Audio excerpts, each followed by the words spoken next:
Scott Narver, I'm very excited to record today, but I'm a little distracted. What are you wearing? Jake Lloyd Bacon, I am wearing a rock shirt. I mean, you usually are wearing like a rock shirt or a Mankind shirt because you wear a lot of t-shirts, but this is not that.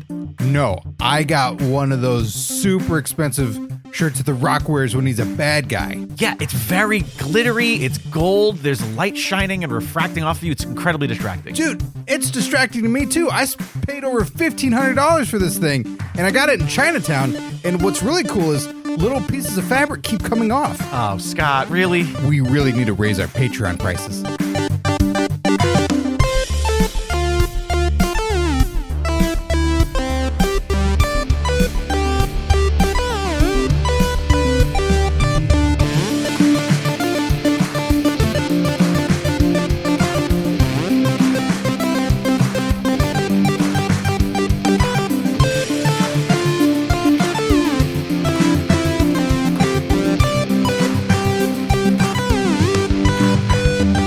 Hey, Scott Narver. Hey, Jake Lloyd Bacon. Hello to everybody listening out there. We appreciate you tuning in for another episode of the PWP.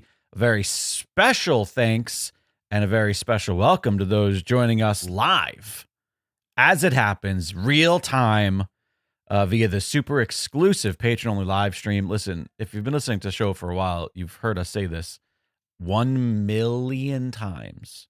For the millions and millions of times we've mentioned becoming a patron, you've ignored it. So head on over to patreon.com/PW Palskis. Finally, become a patron. It goes a really long way in supporting the program, supporting Scott and I's efforts here. And you get to join the chat live and tell us how we are wrong. Which is the ultimate reason.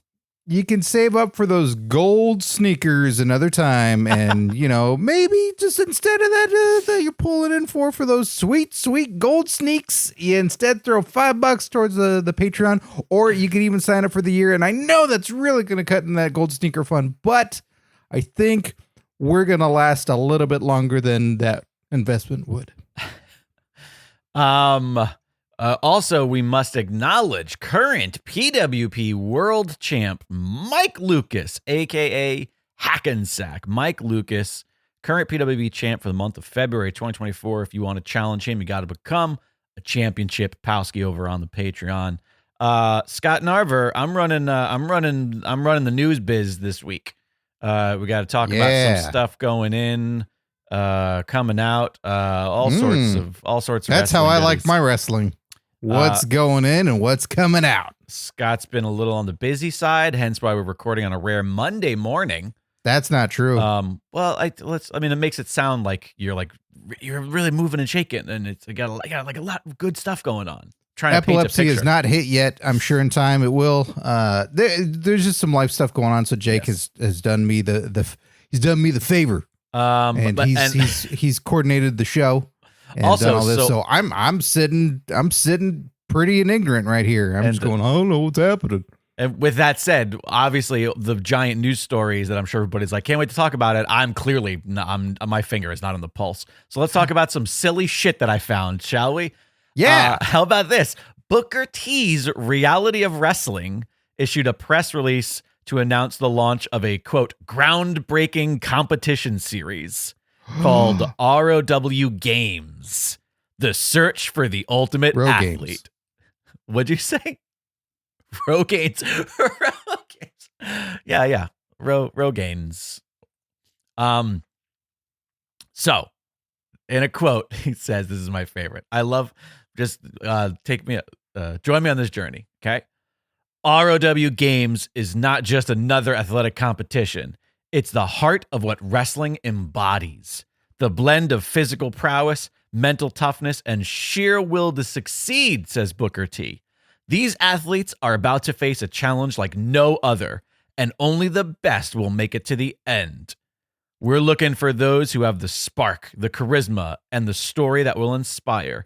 It's more than a competition. It's about finding that star quality that shines even when the going gets tough. So that's the setup for how incredible this is going to be, okay? Mm-hmm. The 6-episode series will be hosted by former WWE superstar, The Boogeyman. It'll feature 10 men and 10 women pitted against each other in a series of physical challenge. One man and one woman will rise above the rest and walk away with the grand prize of a mouthful of worms of $5,000. Oh, When I saw the grand prize was $5,000, that shit made me laugh so hard. Like, I get it. It's a lot of money for an indie wrestler in a competition of a thing, but it's like, it's not really a lot of money for a reality competition series. And a guy coming from Booker T, it's like, you're doing pretty good. Yeah. You've got the broadcasting gig. You've got your own wrestling company. They're paying for training. You got it pretty good. You're not a bajillionaire, but you're doing all right. So it's not even, by the way, it's not even like winner gets a contract at Reality of Wrestling. Winner gets, you know what I mean? Like there's no, just $5,000. Sort of hair care system for winning row games. Yeah, the row games.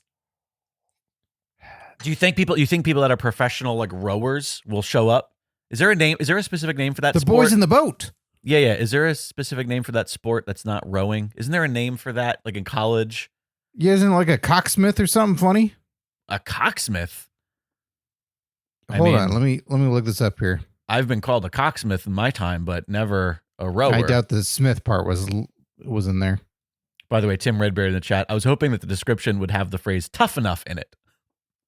To see who is tough enough. Unfortunately, it did not, Tim Redbeard. I need to clean my glasses. I have such dirty glasses. Why didn't nobody tell me? Are you looking up? I mean, the sky is blue. Crew. Grass is I green. think it's called Crew. I think that's what it's called. I think it's called Crew. I think there's like a specific name for rowers. Anyways, the joke I was making was that there's like a dirty one. It's like a dirty funny one for sure.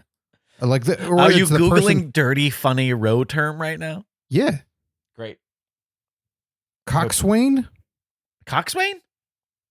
Yeah, I think it's the person that is yelling at everyone what to do. All right. They've got the funny name. Tim Redburn in chat says $5,000 does sound like Booker's paying the prize out of his own pocket with no sponsors or advertise. Like no sponsors or advertisers wanted in, rather, he said. That's a good point. That seems very true. That is a good point, because it's a sort of thing where generally the money from reality TV show competitions and stuff all comes from the sponsors for advertisers. You would think that somebody would be like, oh yeah, this could be a big deal. Here's my question. Do you think Boogeyman... 8 rowers and a coxswain. There it is. It's the member who does not row but steers the boat and faces forward. So that's the old coxswain. So yeah, Booker T is the coxswain of the row competition. Row games. Row games. Do you think Boogeyman's getting paid more than the contestants' prize? Boogeyman's getting paid $6,000. Is he going to be in gimmick? Can he be in gimmick? Does everybody own Otherwise, that gimmick? he's what is it? Marty something. Marty.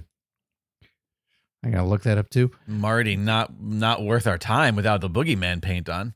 Yeah, he's gonna be the Boogeyman. He's gonna be in full. Now, if it's something like there's a Boogeyman host version where it's like he wears a suit, he's got the instead of a pocket square, he's got like a pocket worms. Right, pocket worms, and he's still it's the makeup, and he's got the like a host stick. Yeah, and he's always got a clock around, which is very helpful for any sort of competition. He's going to be timing them on the clock. But then he's constantly breaking it, though. He's like, okay, and your time starts now. Smash. Oh, shit. Wait, I don't know. That just came out of your $5,000. No, it's $6,000. I thought it was $6,000. No, he's getting paid no matter what.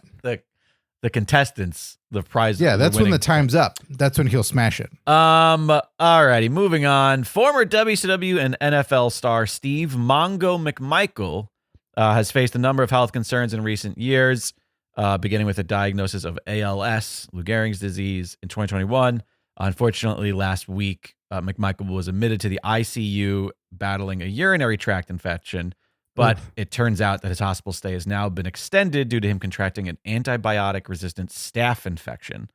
Oh, so tough time right now for Mongo McMichael. didn't he also, was he just announced for the NFL Hall of Fame or a specific team's Hall of Fame? It would in be the NFL? Bears if it was. Much like how there was Ring of Honor that I went to and talked about in a recent pre-show for Jimmy Johnson for the Cowboys. The Texas. I don't know what I guess I'm looking this up too. Where Mongo would have gotten into what it's called. So let me see here. Well, despite his now Hall of Fame NFL career, he did have a contract with WCW.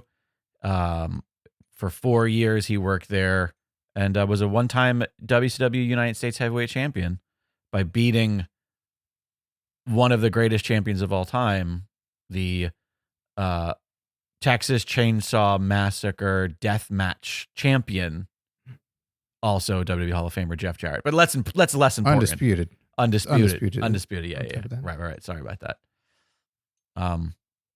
All the best to Mongo. Tim in the chat says, he's unrecognizable, and it was the NFL Hall of Fame. He says for his time with Chicago with the Bears. Yeah, deserved. From the little I know about football, he was clearly a big star, and got so many of the Bears and football people to jump over to the other side and look at what was going on and be involved in WCW. So that's clearly some pull. Yeah. Everybody's like, yeah, man, sure, I'll be there. This is cool. I dig what you're doing. So yeah, it sounds like a rough go. I have seen photos. I have seen video, and there's been a lot of support from the wrestling community. There's been a lot of wrestlers that have reached out. Like I know there's been fundraising shows Conrad Thompson has put on with Flair and Foley and others, and people have just been really nice in visiting him, and so hopefully making however many days he has left, as good as possible. Right. So when are you going to go see him? I'm very busy, unfortunately. What about you? I'm going to go see him real soon. Real soon. Okay. I'll be right after. I'll be right behind you. Do you think there are fans that are trying to go and see him? Do you think there's like NFL fans? Probably. I don't think WCW fans? I don't think there's WCW fans lining up around the door. They're too excited about Sting's last match. They have too much. They're preoccupied. Oh yeah. I dropped my fidget spinner. Okay. From Wrestlers of Tomorrow to Wrestlers of from Wrestlers of Yesterday to Wrestlers of Tomorrow. There you go. There's a segment. NXT a segment or a segue. NXT continues to use generational talent. I think it's pronounced Brogan. Great name. Brogan Finlay. Joe Brogan. Brogan Finlay. Who's in the Row Games. Son of Dave Fit Finlay made his NXT in-ring debut, losing to William Regal's son, Charlie Dempsey, in a singles match at an NXT event last Friday. I mean, I like the idea that Fit Finlay's son is wrestling William Regal's son. Like, that's kind of great. Right. Whether or not the talent is there and they can live up to the very large Shadows cast by their fathers. I know that Fit Finlay wasn't necessarily like the biggest on-screen talent, but as far as what he means to the industry, Yeah, because it would come later in time. Like, he had the brutal hairdo and stuff there for a while, but he wasn't on mic someone that knocked your socks off, but in ring, he blew you away. Yeah. And then later, all the elements came together. Yeah. And, he's fucking great. And I think a lot of the times we get some pretty good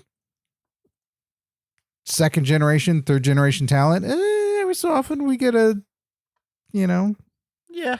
some duds here and there, and that's all right. I mean, hey, none of this wouldn't have happened if not for The Rock's daughter running NXT, right? Listen, she made it all happen. Doing.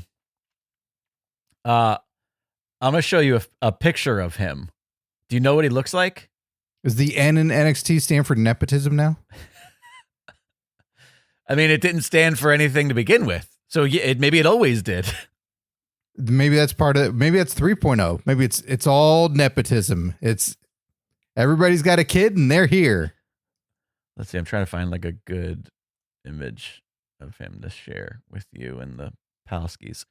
Not what I would expect him to look like. And, who knows what he'll be packaged as in NXT television. There you go. He's on my screen. I know that's a delay for you, Scott, but he's doing a little snarl. He's kind of looks like his dad in the face. He's got long hair. He's wearing a spiky metalhead kind of jacket. It's also interesting that his name, that they're calling him, at least for now, Finlay. He actually has, we don't have that. Is there a single person other than Charlotte Flair who they even don't bill as Charlotte Flair? They just call her Charlotte when they bill her. Is there anybody else who's actually using their fucking parents' name? Cody Rhodes. But in WWE? Yeah, in WWE. Because we got Braun Breaker, who's Orton. Fucking Orton. Okay, yeah, but these are older talents. Oh, so wait, are you asking for anybody newer? Yeah, newer. The modern thing is we don't. Okay. I mean, even when Steamboat's kid was around, I don't think he went by Steamboat. Richie Steamboat, yeah. In NXT, he was booked as Richie Steamboat, though. Okay, yeah. All right, never mind. There's so many holes in my thought process here. I mean, if I named Braun Breaker, it would have been Braun Shoney, just to get the word out there get about his that. Actual. I mean, that's their family name now. Yeah, well, not anymore. They don't have it anymore, and this is why. Oh shit! Because you need that constant advertising. Do you think it would have been a more successful restaurant if they called it the Steiners instead of Shoney's? No, if you called it the Breakers, maybe. Not enough K's though for where that restaurant was primarily located. Not enough K's. I'm trying to think of other wrestlers of recent years that are using.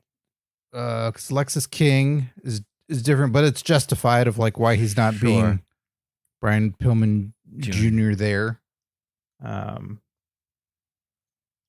trying to think who else. Yeah, they just don't like it. Yeah, because Rock's daughter is not something Johnson. Nope. Ava Rain or something like that. Her name, and not even Reigns, not even she's related to Roman. Just, well, anyways, I can't currently think of any. It's the older crop that I can think of. I'm excited to see if Brogan got any of his dad's wrestling ability, and I'm also more interested to see Charlie Dempsey, William Regal's son. See, and he's Dempsey. What the hell? At least Dempsey, I think of boxing because of Dempsey, so at least it has a fighter feel to it in my mind. When I think that's a good wrestling name, Dempsey. I like that name.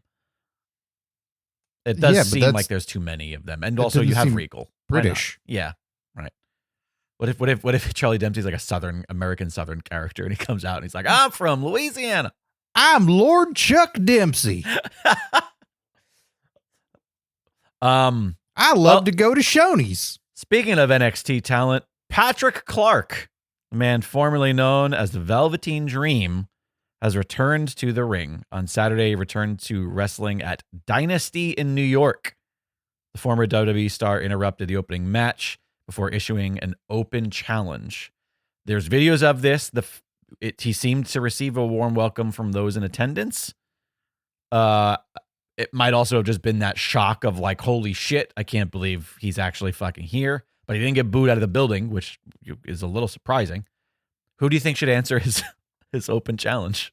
Vince McMahon. Thank you. I mean, I think we should leave it at that. I don't think we need to. I think that's the obvious answer, and I think we can move on. More wrestlers formerly known as Elias, now known as Elijah. Now known as Patrick Clark, oddly enough. It's a strange way they did that. He wrestled his first match since participating in a battle royal on May 15th, 2023's edition of Raw. So it's been that long since we've seen him wrestle. It took place at the Wrestling Revolver What a Show. Really? That's what we're calling What a stuff? Show. Is it That's one all word? One word, like what a burger, what a show. Oh, but not even hyphenated. Christ. Isn't Whataburger hyphenated? What -a burger? I don't believe so. No? Okay, so it is one word? Well, there you go. Yeah. Wrestling Revolver, What a Show in Grand Prairie, Texas. And it aired on Triller, a.k.a. Fight TV. All right. In his first incredible, long-awaited debut return match, he lost to Speedball Mike Bailey. We've seen Speedball Mike Bailey. I know, he was on a watch-along. Thanks to Gilbert Short. Yeah. Well, Speedball Mike Bailey came out on top. Put him in his fucking place. I will say, I watched clips of it. I'm sorry. He looks good in the ring. I don't think he was ever bad in the ring. He was just kind of forgettable. But there was an intensity that was nice. And I just hope that he can figure out some character, but whatever it is he's doing on Twitter as far as his like vignettes and social media, it's not good. Yeah, I don't know if I don't feel like he changed his look much. He's just kind of rocking what he's rocking. When he did that video that we talked about of like the character transformation of burying the old one and resurrecting the new one, all the tropes that have just with a name that's almost done to death now, exactly the same. Yeah, it's not that all can afford to take a little bit more time to really reinvent yourself or do something different, but I don't know. It seems like more of the same, and I was never very impressed by him. He's adequate, but I don't think he makes strong enough choices in any way. Right. He's just kind of bland and, goes by the numbers, and it's like, all right. He seems like for all the successes we can, maybe this is even debatable. For all the successes we can point to as far as the Performance Center goes, he's the problem with the Performance Center, where it's almost too round. It's too spherical. There's no edge whatsoever to anything he's doing. He's in AEW now. Yeah. Wait, was he in the Performance Center to begin with? Well, you're saying there's no edge there. Obviously. He was a Performance Center. He wrestled at WrestleMania in the Performance Center. He was there the whole time. He spent like 6 hours wrestling Randy Orton in that. Yeah, and they're like, over the course of 2 shows. Up. Well, speaking of AEW, on a recent edition of, and I'm leaving these podcast titles in because nobody should give us shit for the name of our show, Sports Guys Talking Wrestling Podcast. No. That's what it's called. On a recent edition of Sports Guys Talking Wrestling Podcast. Jesus Christ, fellas. AEW veteran. I'm sorry, Sports Guys. Hey, they still got Dustin Rhodes to do their show. Dustin Rhodes was discussing his career, and I thought this was interesting. They didn't tell him the full fucking name of it. That's why. He was discussing his career, and here's a quote from him. "I see myself wrestling 2 or 4 more years if my legs allow me to. If Tony Khan is gracious enough to keep me around and keep me on television, that'd be great. Whatever I can do to help. There's a lot of good things going on here. I've got a lot. I take it all one day at a time." I think, personally, Scott, there's no fucking way we don't see Goldust in WWE again. Or Dustin Rhodes for the first time. I think it'd be Dustin Rhodes at this point. You know what? You're probably right. Yes. That maybe Goldust comes out and it's like a shedding of the skin because it's the acknowledgement of like, right. Everyone knows who I am. Right. And I'm leaving this behind. And if he's closing the book on his wrestling career and whatever it is in WWE, that at this point, the money is not in Goldust. The money is in being Dustin Runnels. Sure. Or Dustin Rhodes. Dustin Rhodes, likely, if they're going to and doing the full story with your brother in some way, whether you're against him, whether you're with him, or just it's that. I think the unfortunate reality is right now Cody is at such a level that bringing in Dustin to do something with him has to be alongside of him. It can't be against him.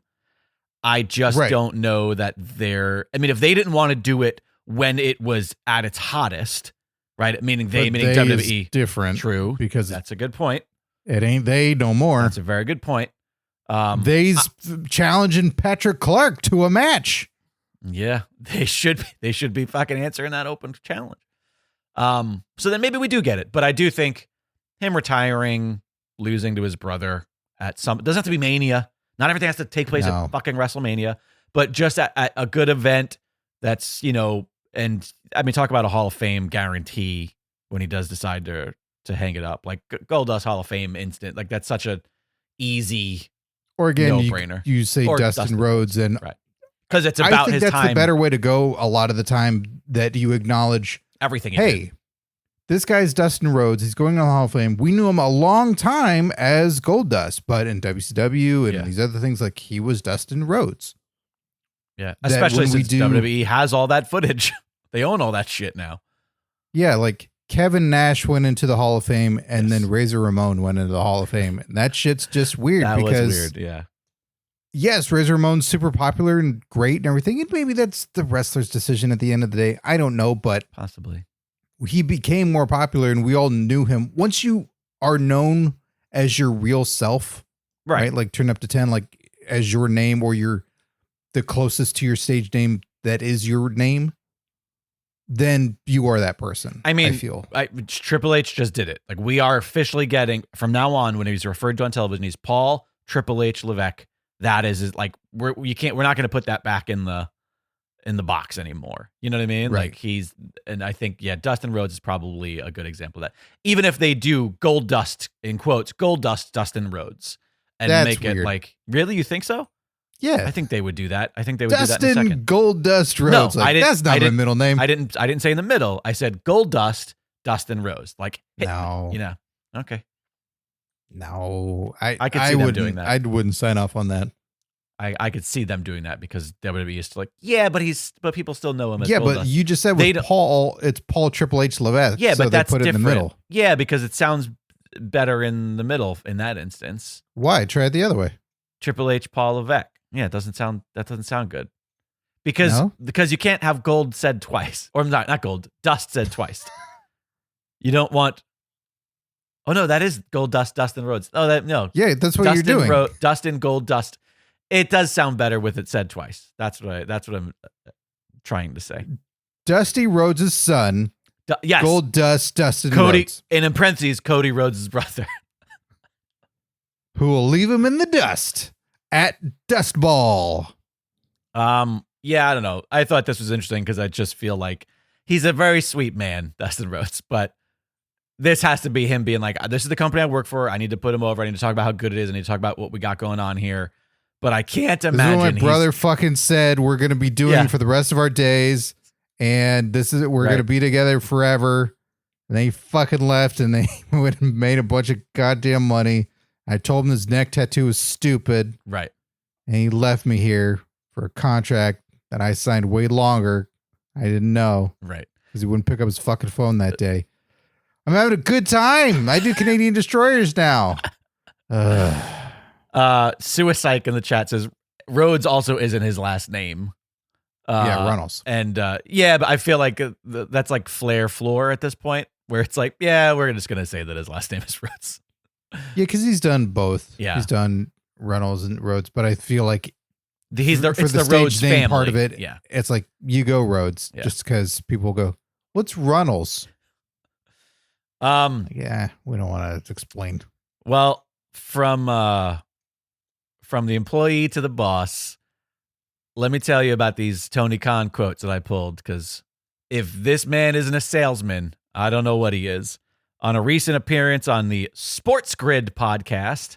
Oh, I was hoping he was doing the same podcast as the other one. Better. Of sports guys talking wrestling, talking AEW. AEW President Tony Khan was asked specifically in the show about 2 AEW talents, and he responded to each thusly. The first one we'll do Britt Baker. He says, Britt Baker's been out. She was injured, and there's a lot of times we have a lot of great wrestlers out injured. So I think this year will be great. Not only for the We're great the free safest agents, company. Not only for the great free agents, but also for some of the stars that have been sidelined coming back. Okay. He almost had a thought there. Technically, CM Punk's sidelined, and he could be coming back, right? Okay, but here's my favorite line when asked about MJF. He says, it's something to keep an eye on with MJF. He's a great wrestler for AEW and has been a great world champion. He was very injured, and I would love to have MJF back anytime, and we'll just have to see what happens there. What? How is this man a promoter? How is this someone who talks like this? This man should never be in the public eye at this point. Jake, you're not Tony Khan. You're the guy Khan-ish. Right now on a shitty wrestling podcast. Right. Let's just pretend. Okay.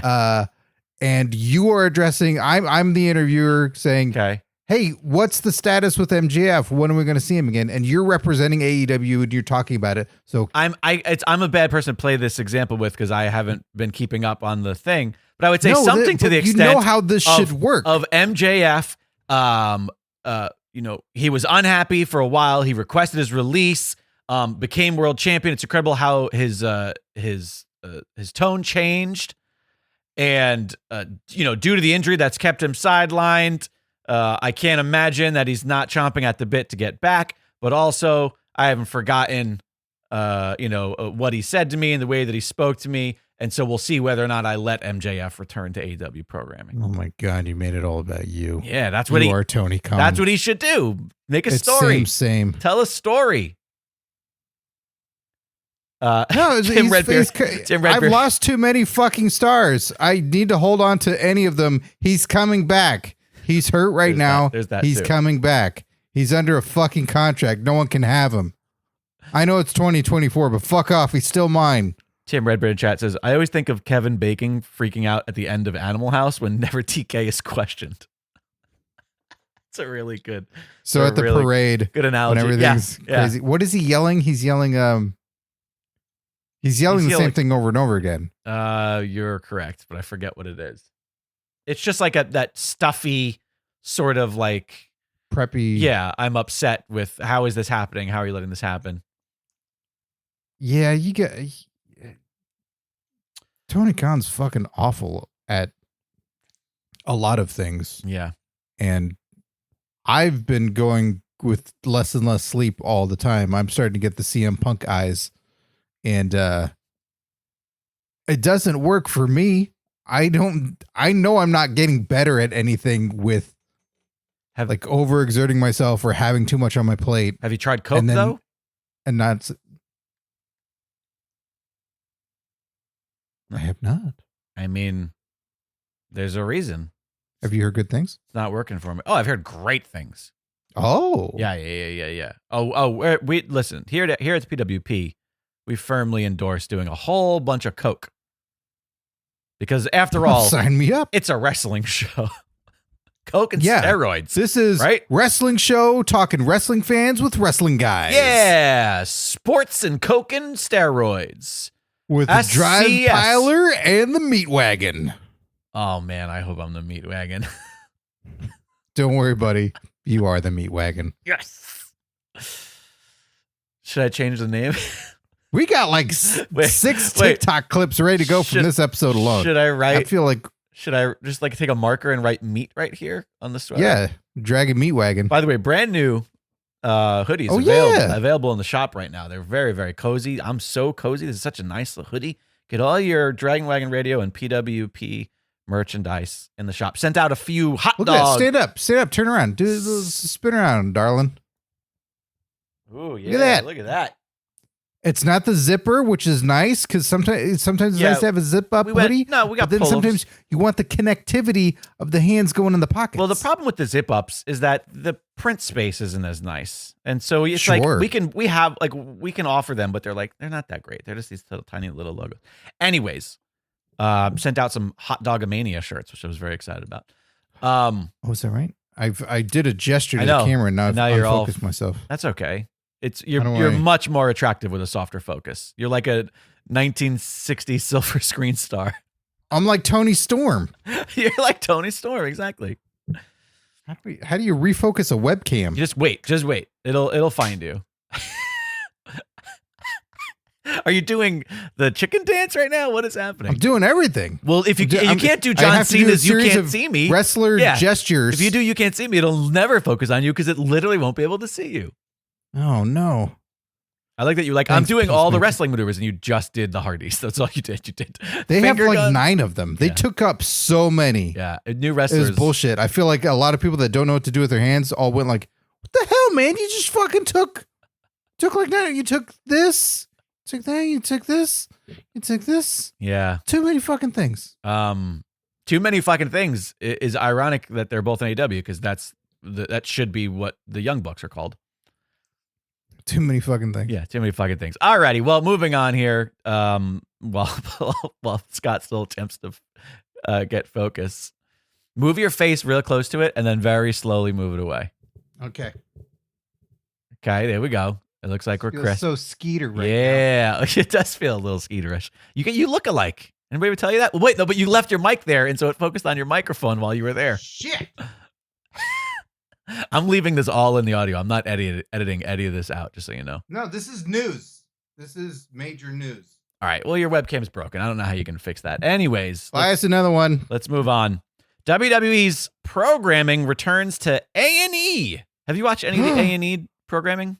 Zero. Yeah, neither have I. I watched Dog the Bounty Hunter. I watched every fucking episode of Dog the Bounty He Hunter. looks like a wrestler. He looks like a wrestler from the 80s. Yeah, except he was like 4'9". Well, I haven't watched, but I've heard a lot of good things about specifically the biography series. But two shows are returning, WWE Legends Biography and WWE Rivals, starting February 25th. I believe that's next week or so. Here's a schedule. First few episodes.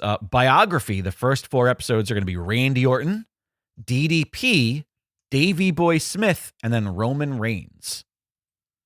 Okay. So that's interesting lineup.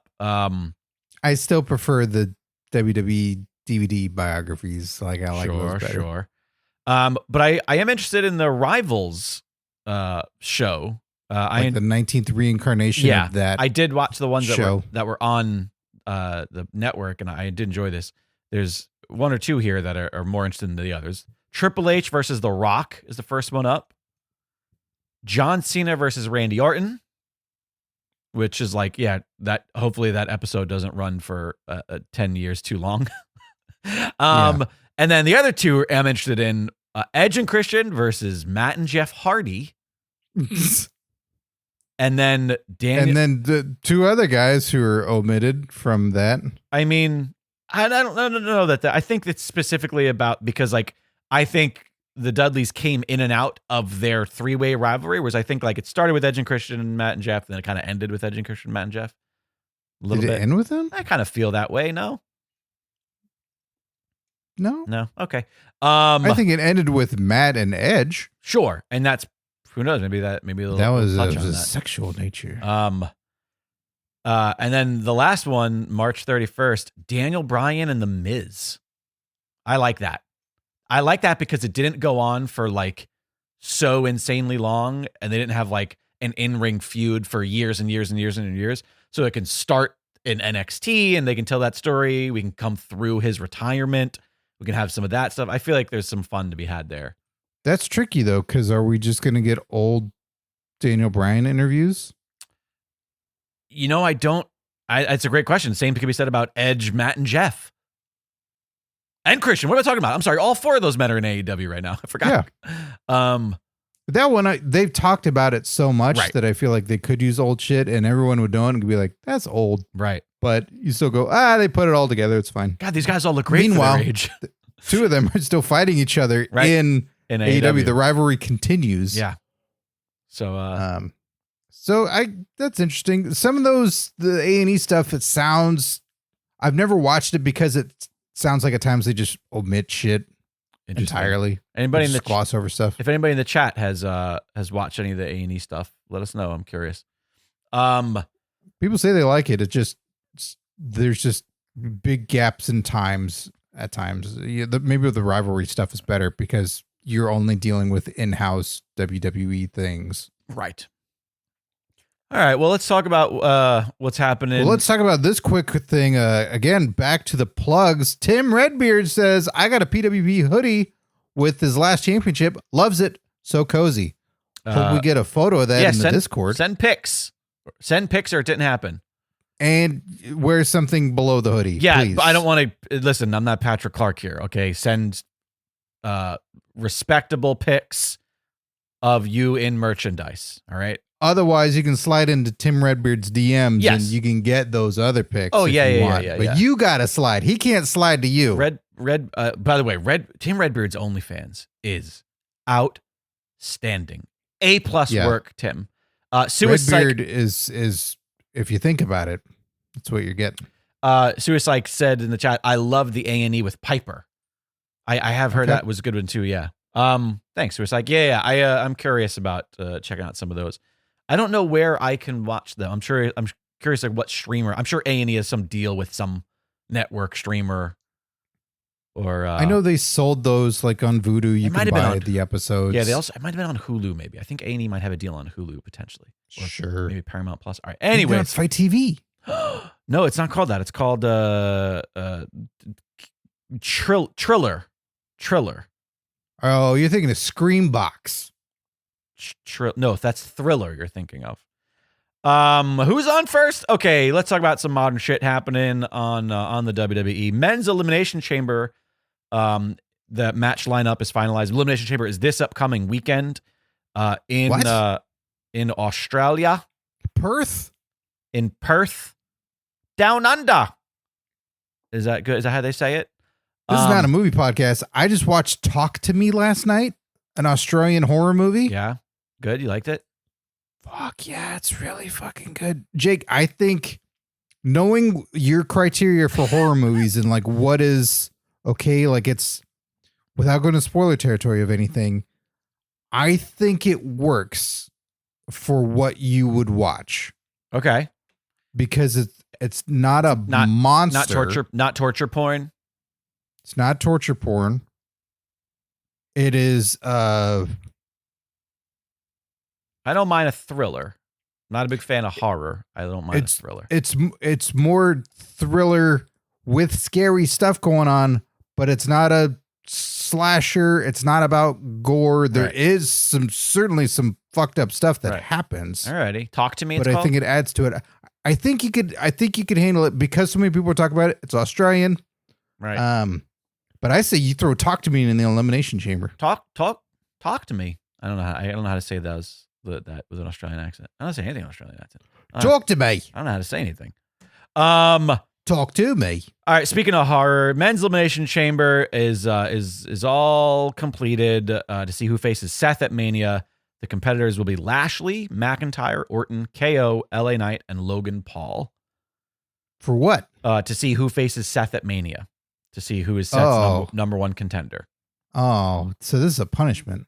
So we're going to get either Lashley versus Seth, McIntyre versus Seth, Orton versus Seth, KO versus Seth, LA Knight versus Seth, or Logan Paul versus Seth. I worry it might be Logan Paul.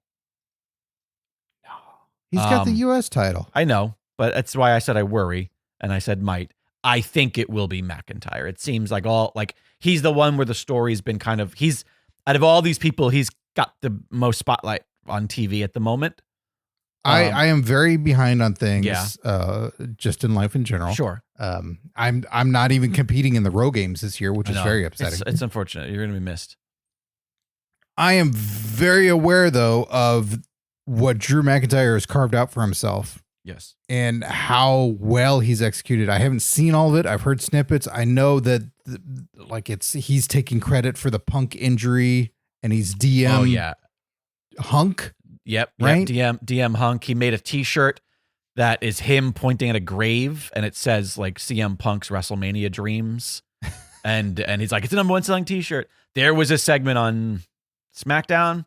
By the way, this is being recorded Monday morning, the 19th. We haven't seen last night's Raw if you're listening to this on time, so we're a little behind. But there was a segment I haven't seen many a Raw. Sure. So. A segment on SmackDown where him and LA Knight have like a face-off.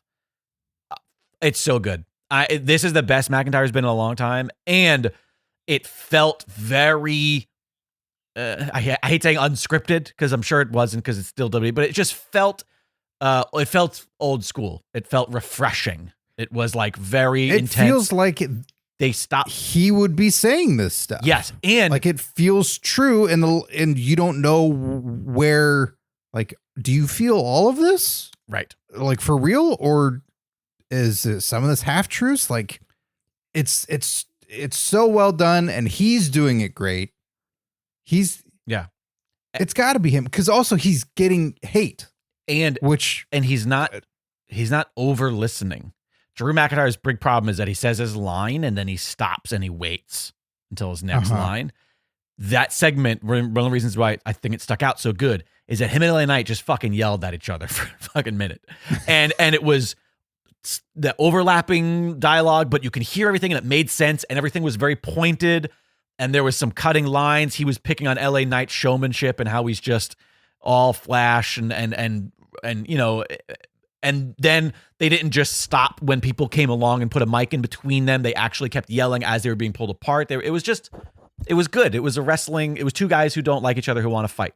And it was right. It was good backstage wrestling. But yeah, Drew, I think is for the the potential of elevating this title to anywhere, because Seth, it's a lot to put on him. Number one, to win a title in Saudi Arabia. I mean, Braun Strowman did the same thing and never defended it. Nope.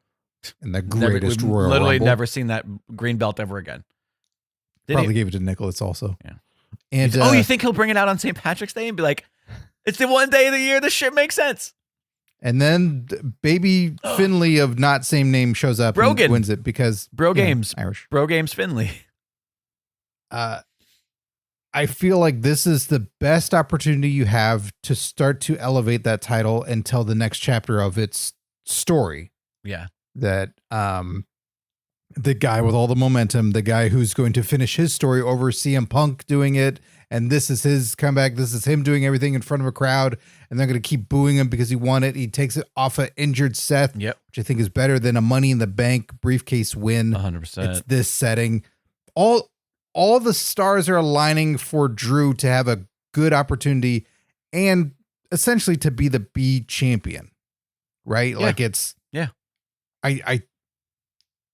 you got to go with him. Everything's there. Yeah, I agree. On the other side of things, the women, it will be Bianca, and by the way, this is to see who faces Rhea Ripley. It'll be Bianca Lynch, Liv Morgan, Tiffany Stratton, and a recently returned Naomi, who was awful on TV this week. Man, was there no glow? No, they changed her. First off, there kind of was no glow. They changed her music and her entrance. They've changed everybody. It's horrible. I know. But listen, Naomi she's one of those people who I like as a person. I like I'm happy for her. You guys go and get tea all the time. What'd you say? You guys always go out for tea. Yeah, we're big. We drink some NXT. But man, she's just so sloppy and unintense in the ring. And that match, she had a match with Tiffany Stratton, I think, and it was just, it was just real. It was just not good. It's just like, I feel bad. I want to like her more. It was so much. And also, like, she goes through this fight, she wins this match, and then it's just like, she's just all smiles and happy, and like, she's no selling injuries. She's no selling, like, there's no fight. There's one thing to being the smiley baby face underdog, right? Mm-hmm. And then there's another thing of just being what we like to call on the show a grinning idiot. And unfortunately, Naomi is kind of a grinning idiot, I think. And it's unfortunate because she's such a good athlete, but it's not translating to a pro wrestling career, even though she's been around for fucking decades and she's achieved so much. There is a competitor missing from that lineup, which will be determined tonight on Raw in a last chance battle royal. So I'm hoping it's... So it could be Elias. Eliza? He'll come out as Eliza? Elizas. I'm hoping it's what's her face? Baszler. Didn't she like single-handedly defeat every single woman in last year's, and she's not even in this one so far, not even in the conversation? I feel like it was a couple ago. Oh, okay. Well, in any case, well, she's been doing tag stuff with Zoe Starks, right? I know. Yeah. All right. Well, I feel like that's a good spot for her right now because I feel like if you don't go all the way with Baszler as a single, then put her keep her inside. Was Nia Jax mentioned in this? No, because she is facing Rhea for the title at Chamber. Okay. She's in a title match, which I don't think anybody thinks she's going to win, which is why I wrote this is to see who faces Ripley at Mania and not who faces the winner of Ripley versus Nia at Mania. Yeah, because the momentum's not there. It's we know the in between. This is where you can have in a chamber match, you can do a title switch, for something and get something else. But with Rhea, if you took it off Rhea and went Nia Jax versus Tiffany Stratton at WrestleMania, people go, who? Okay, so thank you for advertising out of two nights when we know when to go to the bathroom and get merch. Yep. It's not a women's thing. No. It's a you just gave us nothing. Fucking Owen Hart versus Skinner. So we're just gonna take a break. Thanks. Been bringing up that Skinner match a lot. I think we need to put that on the watch along, maybe. Is it good? You mentioned it like that twice. at Mania. I think that's important. Recently. Yeah, I agree. It's now replaced with like when we were in Philadelphia, we went into the sewer system to take a look at what underprivileged mutants there were. Underage and underprivileged mutants there were. Out of that bunch, I mean, I think it's got to be Lynch and Rhea at Mania. I think that makes the most sense, right? Yeah, that's the money one. That's going to overshadow the Bayley Io Sky one, for sure. Unfortunately, but that's fine. Well, we have an A champ, bigger stars. We have an A champ and a B champ on that show. Yeah. The irony, though, that's just the way Rhea it is. title feels like the A title now, and that's the same quote title as Seth has. That's the world championship. She didn't win in Saudi though. Oh, that's a good point. So I know you didn't. Yeah, you haven't completely caught up, but you've seen the news. The Rock is now a member of the Bloodline. The Rock came out on SmackDown in a glittery gold shirt. Really? And he. Are they all wearing gold shirts now? Is that like the Bloodline requirement? I is wish. Heyman gonna wear that shit? It was kind of sloppy. He was being a good heel. He was being old school. He told the audience in Salt Lake City that I think it was Salt Lake City that they've set an attendance record, indoor attendance, and everybody clapped. And he was like, an indoor attendance record for the most, redneck hillbillies or whatever he said in attendance in one place. Trailer Park Trash. Trailer Park Trash. Okay, right? yeah, you did see it. There it is. Yep, that's what it was. I saw that, and I saw him call someone fatty. Yep, he called someone in the crowd fatty. Good for him. So, let's talk about this last little piece of quote news, and then we'll talk about maybe what's happening. WWE announced another non-ticketed fan and press event, like they did 2 weeks ago for Mania for this weekend's Elimination Chamber. It'll be the Friday in Perth, Friday, February 23rd at 2 p.m.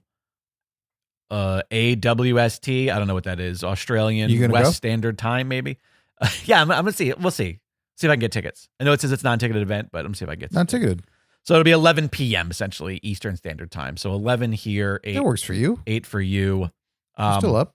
Yeah, I mean that. I think I enjoyed that weird thing that they did, and I was like, this feels like something new. It's fine, whatever. It's a good way to just do a couple promos. And from what the clips I saw, again, haven't had the chance to see any of the stuff. Apologies. No apologies. Doing a podcast while talking out of my ass. But it's never stopped me before. It felt like a hybrid of a UFC weigh-in and what like the older press conferences of WWE like Attitude Era were, where it was about the photo ops and stuff like that. But doing a weigh-in is pointless in professional wrestling. Right. So having some face-to-face confrontations with your Dana White, aka Triple H, in between, or saying the stuff where your GMs, and having footage for montages and having moments, I think that's a smart way to do it. I think that's way better than the post-show press conferences that they're doing that don't further any angles, and it's half the show is, hey, can you talk out of character about a thing? Like it's at this point, it's just become podcast fodder, like those post-show press conferences where it's just sort of, they don't seem to serve much of a purpose, in my opinion. Yeah, it's tricky because I feel like you got to make it more of a show. Like Triple H can talk out of character, and that's fine. Much like Tony Khan can talk out of character about things of just relating to the show. Like, hey, we got some really exciting stuff coming up.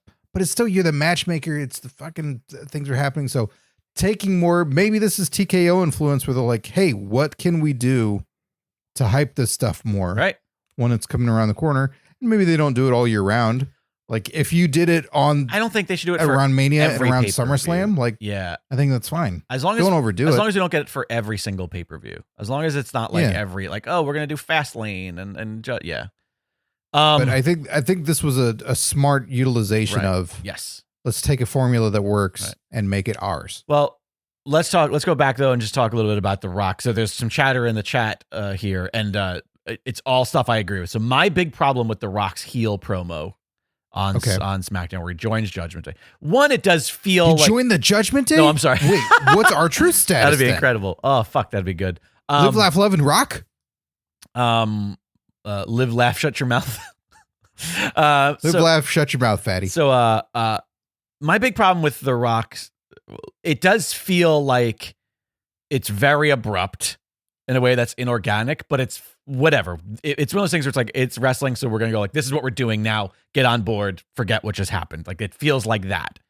Because there's a bit of a hard turn at the press conference, right? Like it's... No, not really. He gets angered. He's cursing. I will say the press conference wasn't the hard turn, because the press conference was him coming out and saying, it's me and you, Roman, because this is what it's going to be about. We're the most iconic family in all of wrestling. This is the best thing for WrestleMania. This is about our bloodline, blah, blah, blah, blah, blah. And then Cody comes out, and then only then does he sort of turn and say, all right, now you're disrespecting my family, so now I'm going to stand next to Roman. That felt kind of organic.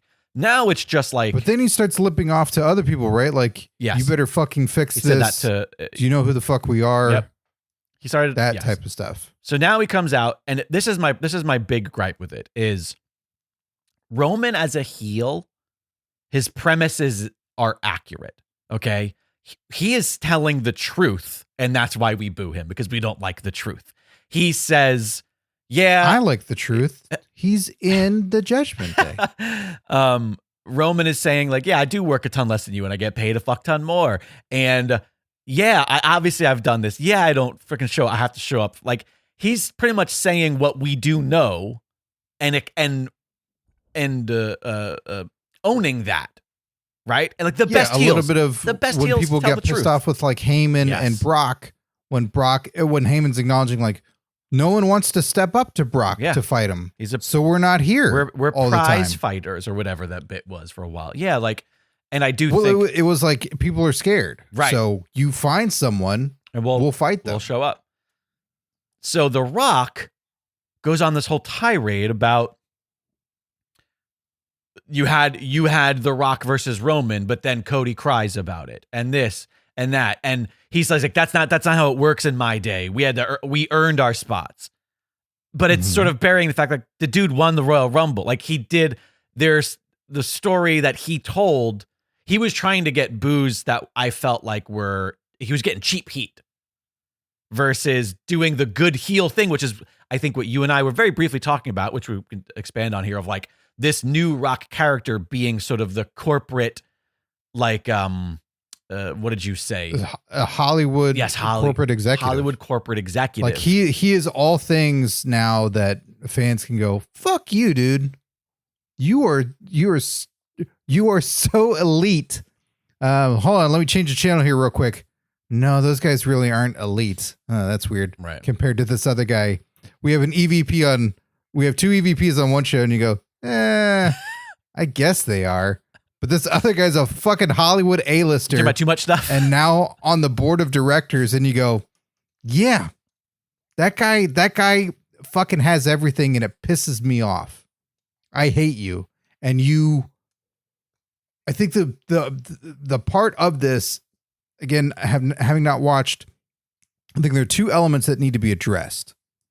Number one, and maybe this happened on the show, that whatever it is with The Rock joining the Bloodline, like Heyman is the connective tissue to the whole thing. Yeah, they didn't even. So if it's not like we've talked and we've made a deal, and from talking to Heyman, I've talked to Roman. Right.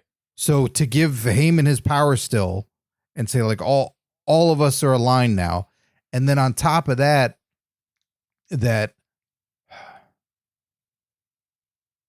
probably what's just going to get retconned out of all this, right, is Cody stepped aside. Yes. And said, Rock, go ahead. And then later at the press conference went, hey, this is bullshit, was his exact quote. Yeah. This is open Mike Knight bullshit, like he's taking a little bit from Brandy, and changed his mind. Yeah. So The Rock should be calling out, you stepped aside. Yeah. You couldn't handle the pressure because you lost before and you let me go. And Cody has to have the justification of, here's why. Like, you pushed me out. Well, you exactly. did Or like something. I sought counsel. Like he said, I've been seeking counsel this week. And one of the guys I spoke to knows you very well. When he first brought Rock out, it could be like, no, you convinced me. Like, you got in my head. Like, you know, like there could be a little bit of that. Like, I thought you had my back, but you were actually just being selfish. Yeah, you took this away from me, and the fans made me realize what I was giving up. I thought you were doing it for a greater good. You were just taking more.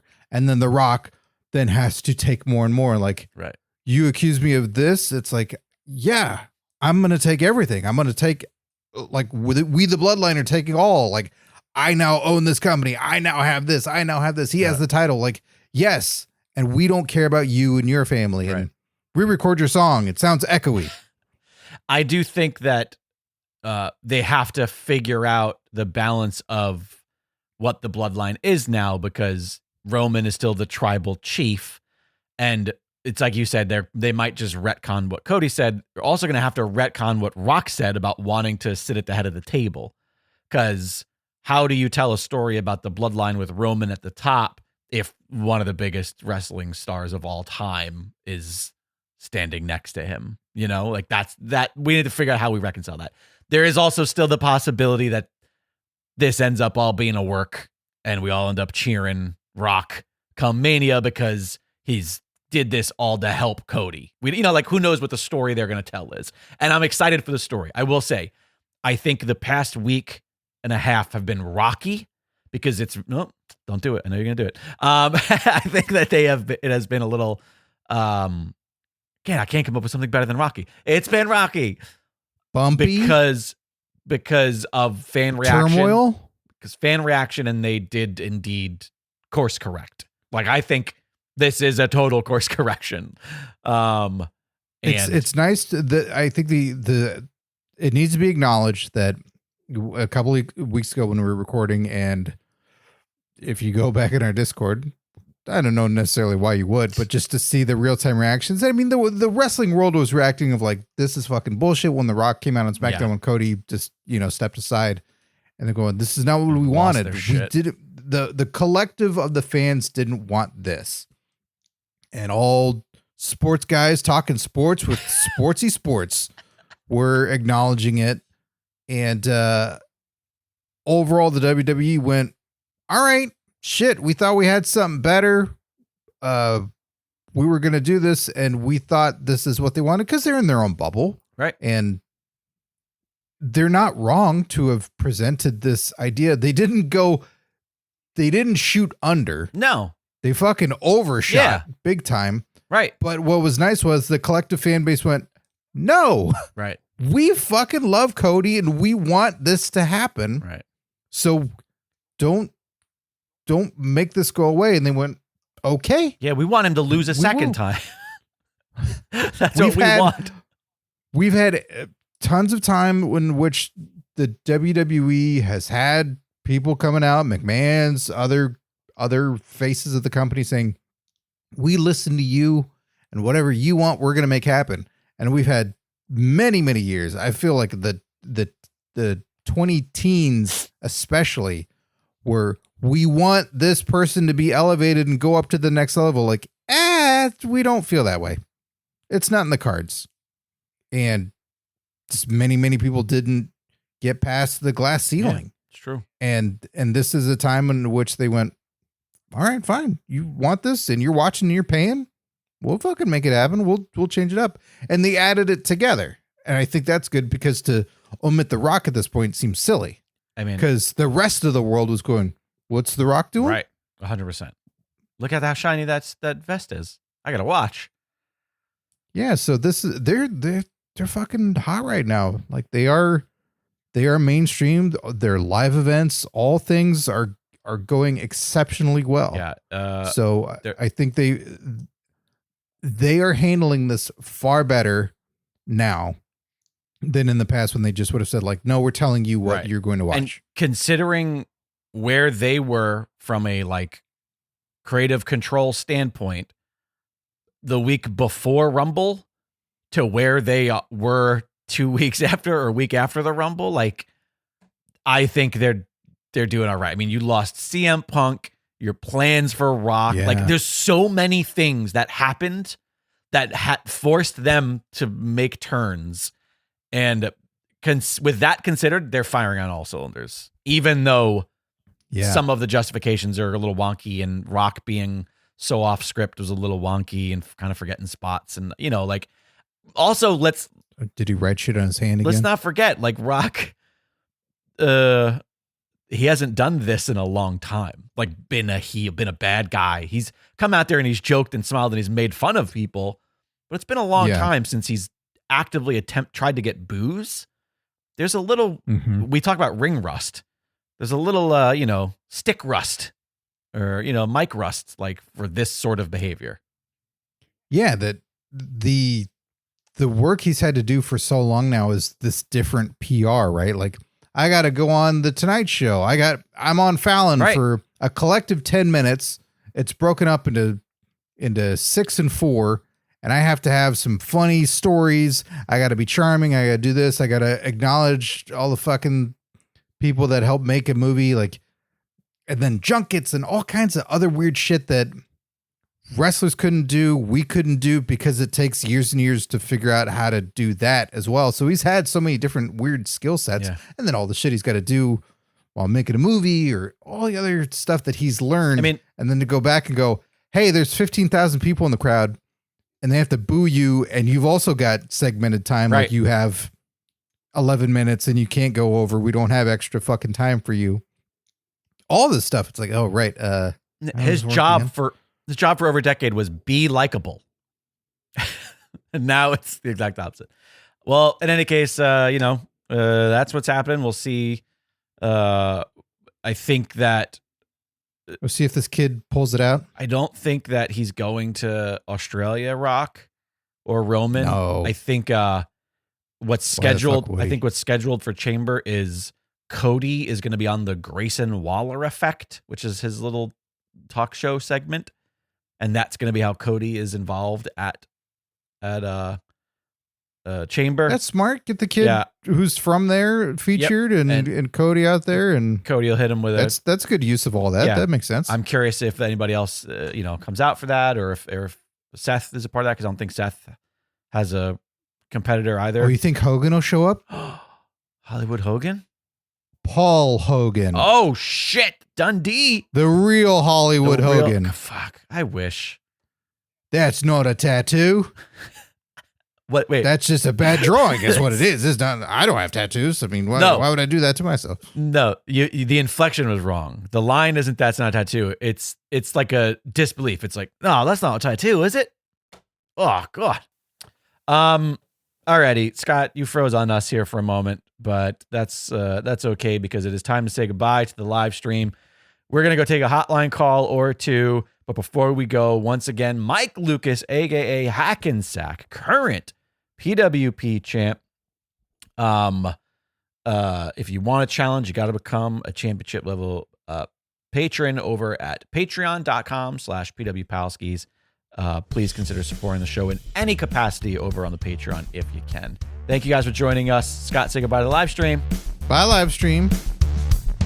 747-666-5606. That's the number of the Pro Wrestling Palskis hotline, or you can send a voice memo or recording to hotline@pwpalskis.com. Scott, you want to see what we got on the hotline today? Yeah, and I would suggest for those who go into the bathroom stall next time and you put up the number for a good time, call 747-666-5606. It's right on the bathroom stall. That is guerrilla marketing right there. Guerrilla Monsoon marketing. I don't think that's what Guerrilla Monsoon was known for. What's that? Hey, Palskis, it is Spits of Retribution, and I'm finally invested in the story of Cody Rhodes fighting for the belt at Mania. I wasn't at first. When the Rumble hit, I wanted Gunther to win it. He went the distance last year, lost it to number 30, so if he got a better spot this year, it made sense logically that he would win the whole darn thing, and he got a better spot. Plus, the idea of this Intercontinental Champion that's been undefeated for, 2+ years? at least a year and a half versus the champion that's been undefeated for going on, 3 years? That's an organic story. That sounded really good to me. And then Cody Rhodes won, and the WWE said, hey, do you want a repeat of last year? And I'm like, no, not really. Cody lost at Mania and then was okay with it. He didn't demand a rematch the next night because of Solo's interference after Solo had been banned.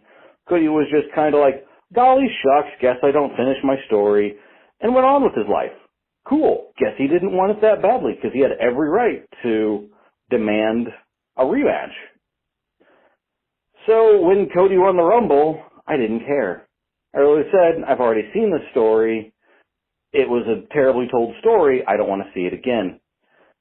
And then they came out with an even worse story where Cody was again like, golly shucks, I don't want to finish my story. Rock, you finish yours. And the Rumble doesn't mean anything to me, he said. And so I'm like, okay, that's just utterly ridiculous. Undermines the entire Rumble. What the heck is going on here? And then Cody came out and finally said, no, wait. I do want to finish that story after all. I'm like, all right. So now I'm more interested in seeing Cody at the Rumble. Or not at Rumble, at Mania.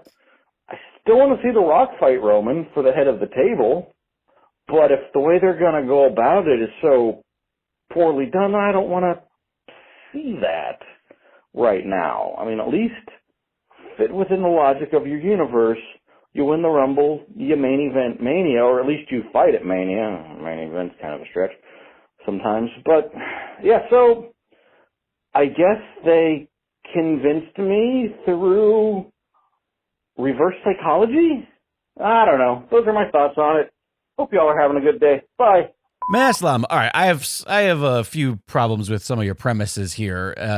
Cody didn't come out. It's Quibble Talk with Jake Lloyd Bacon. He didn't come out and say the Rumble doesn't matter anymore. He never, just because he didn't challenge Roman, it doesn't mean that he wasn't challenging Seth for that title, which in universe, maybe they told the story, at least they thought so, that Seth convinced him that title was the better title. That was his dad's title, according to him, the workhorse title, blah, blah, Seth blah. Doesn't convince anybody of anything. Come on. Yeah, but I don't know. But it's not like he. All right, that's fucking irrelevant. However you think about that isn't prevalent to what Maslam is saying here about Cody coming out and saying, Rumble doesn't matter, because that's not what happened. Well, I think to even backtrack to another point that he was talking about that I took issue with is the Raw after Mania. Cody was pissed off and saying to Roman, like, you know that I had you beat, but your guy came in and interfered, and he's trying to figure out, like, how do I get the next title shot honorably and doing this? But it's like, I had you fucking beat. And that's when we had Brock show up, and Brock was like, hey, we're buddies and we're going to both fight you. We're doing a tag match tonight. And then the wrestling thing, right? Like, how do you get a wrestler to not focus on chasing after a title? Oh, someone's wronged him. And then that was months with Brock that they're fighting each other because Brock turns on him on that Raw to distract Cody from going back for the title, and then other distractions in between. So that start of that Raw was Cody going after the title again, and then Brock beating the shit out of him. So I don't look at it as flippant as Maslama here is talking about, where it's, he's not after it again. I think Cody's trying to be so honorable as a character. Yeah. And not the goody two shoes babyface, but trying to do everything on the up and up. That clearly has worked. Fans didn't turn on him for it. It's not about good. It's about respect. Yeah. That he's not going out and demanding things all the time and saying, like, I should have this, I should have that. He's trying to win every contest he goes up against and is saying, like, oh, they're a terrific opponent. Oh, this is great. And I'm so honored to be here. And I'll be your best man, guy who held up a sign. And he's constantly making fucking distractions for himself when the crowd overall is going, yeah, but fucking do the thing. And he's like, oh, I'll get there. He's being a politician, kind of is like what it is like, be fucking president already. It's like, well, if that's what the people want, then we'll see if that is what happens. Or it's like, God damn it, just do it. We live in a day and age where we just want the fucking thing now.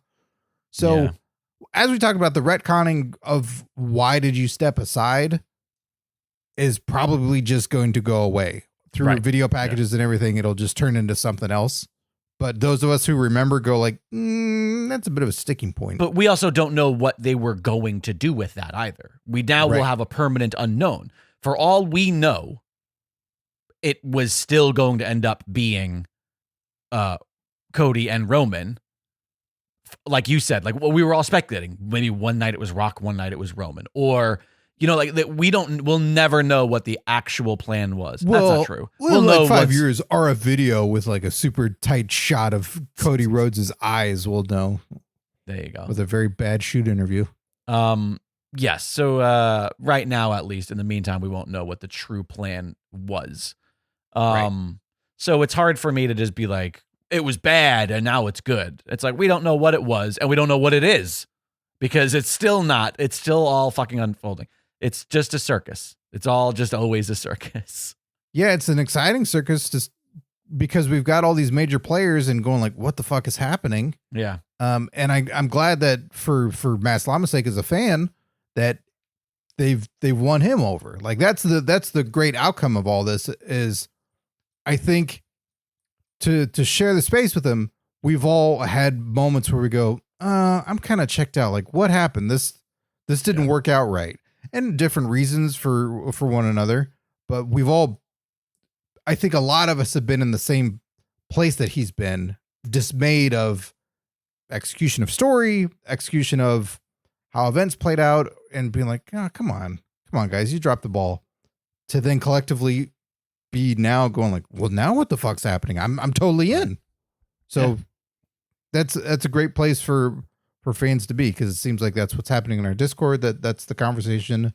That's being an avid listener of the Sports Guys who have sports and talking hot dogs and sports podcast.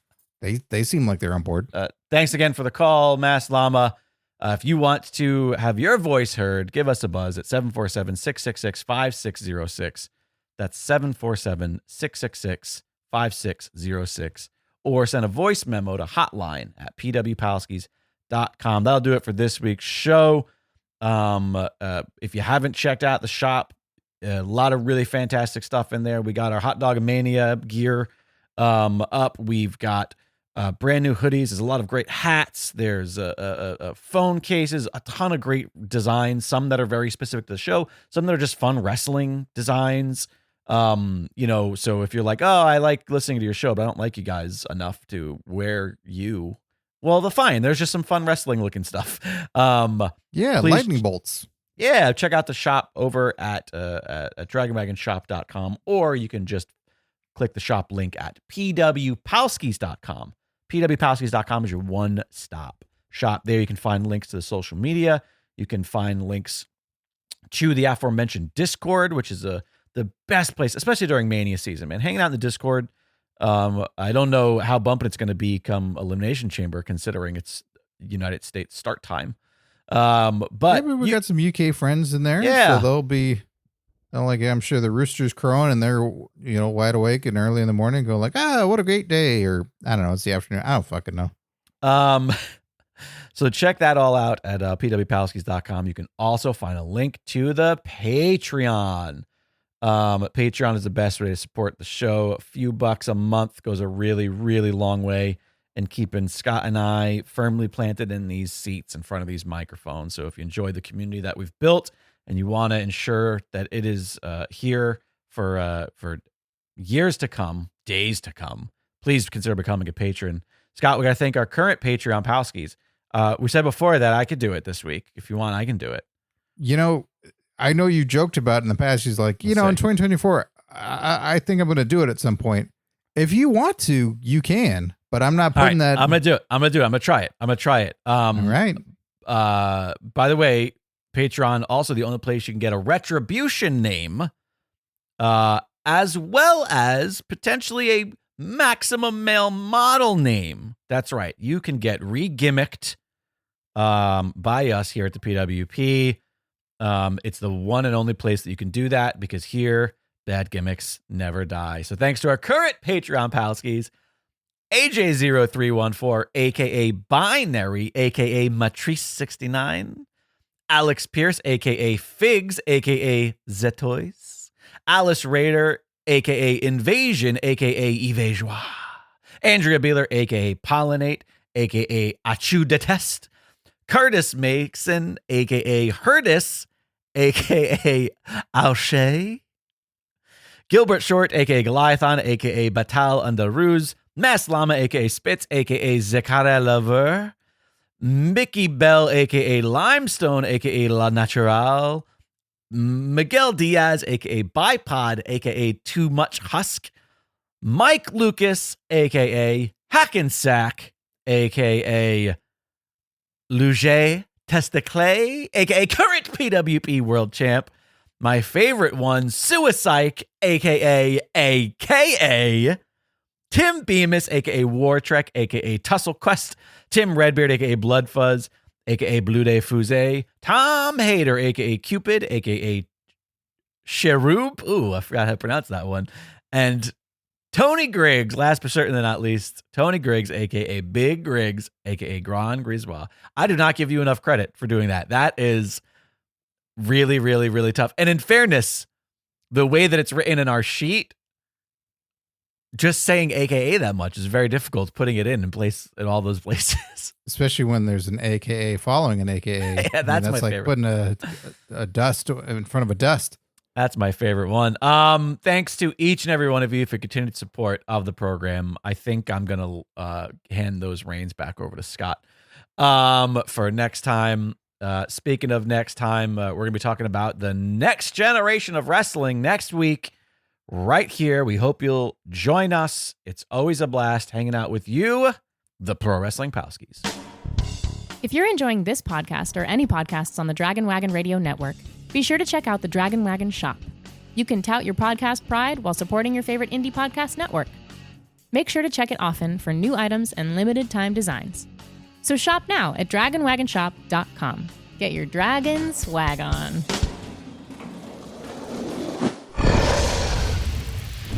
Dragon Wagon. Sorry, I missed the Paul Hogan bit that you did. Can you tell me again? Because it just froze up on me. Oh. Damn it.